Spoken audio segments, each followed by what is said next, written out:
Hi, it's Mark from TLR. I'm here with Bernie Pawlik, Pawlik Automotive in Vancouver, Vancouver's best auto service experience, 24-time winners, best auto repair in Vancouver, as voted by their customers. We're talking cars. How you doing, Bernie? Doing well.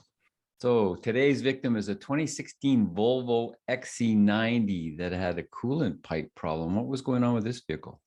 So the owner came to our shop. He'd sprung a coolant leak. The engine was running a little hot, and that's why the car came in.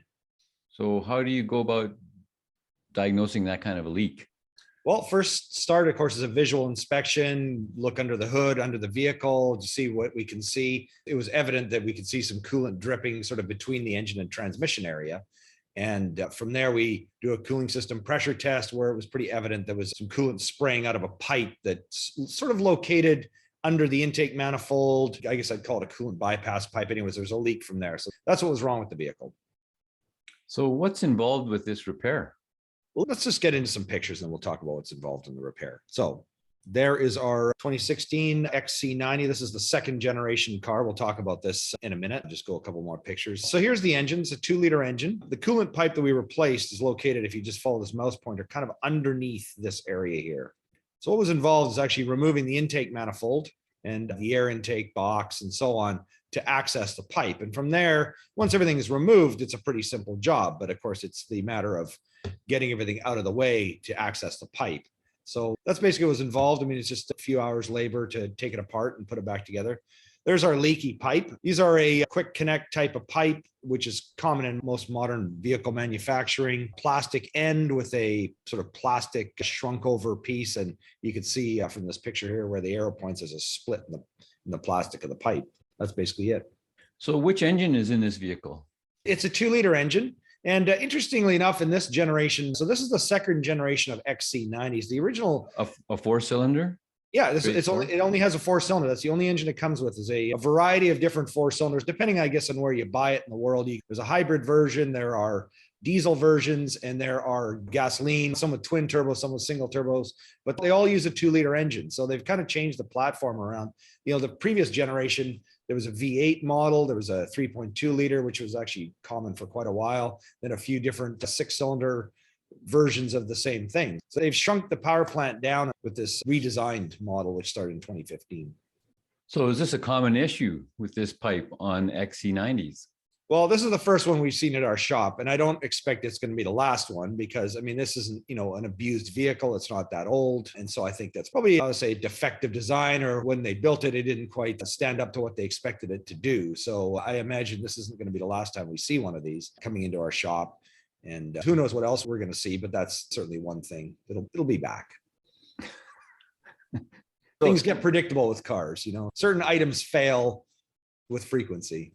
Yeah, the engineers didn't quite think this through, putting that, can I make that assumption? They didn't quite, it's not the best design in terms of putting that bypass pipe underneath everything else and then making it out of, instead of making it out of metal, say they made it out of rubber.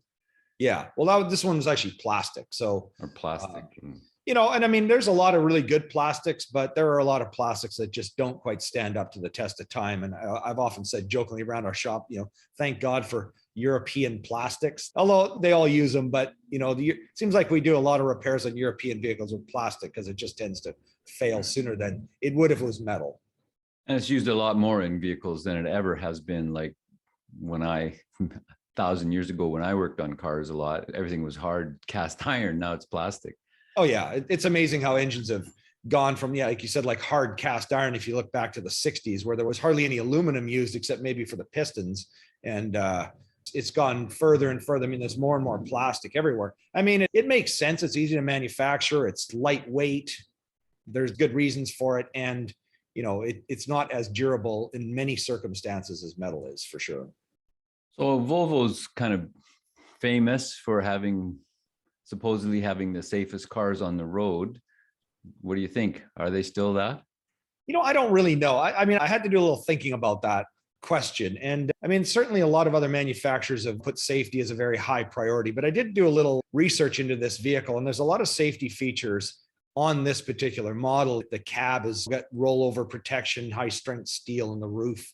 And I think a lot of the safety features of Volvos now, I mean, they were the ones who invented the 3-point seat belt way back. I don't know even how long ago that was, probably in the 60s or 50s or something. But a lot of these safety features now are more electronic. They're collision avoidance features. And, you know, they've put a lot of that into these vehicles, and some of them are options, but are they safer than a Tesla, a Mercedes, even some General Motors products? I can't really say for sure, but they still put a priority on safety. So they don't own safety like they used to at one time, but they're still pretty good.